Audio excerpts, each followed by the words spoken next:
Are more miles of moving water in Pennsylvania than any other state. News 11's Leah Kirstein has a story on how you can take advantage of the waterways and begin kayaking. Some say the best day of a man's life is when he buys a boat. The second best is the day he gets rid of it. If you have bad experiences, that's very true. But if you have a good experience, the best time you own a boat is like all the time in the middle when you're enjoying it.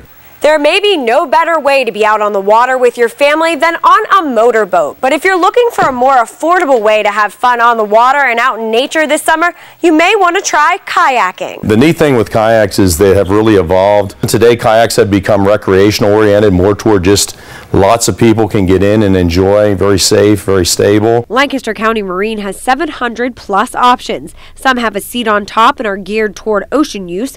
Others have a pedal system, leaving you arms free for fishing and giving you 6 times more speed. It's called a Mirage Drive. It's a pedal system in which the fins work much like a penguin, and so as they flip, you move forward. Then there is the kayak most people think of, the one you sit down inside of. Most of our streams and rivers in this state are all twisty and windy, so it's great to explore. When you purchase this model or any other in the store, they make sure you know how to be safe. You can put the paddle down on the boat. All right. Reach both hands across, both feet in the middle, and now work your way down. Once inside, practice the motion of paddling. You pick the paddle up with your hands about shoulders width apart, the cupped side of the blade facing you that you're going to be pulling.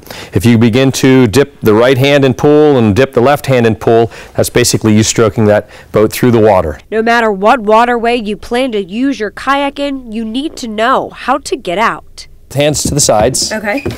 And get yourself up to your feet, and then you reach across and step out. But unlike older models, you do not have to worry about tipping. For News 11, I'm Leah Kirstein.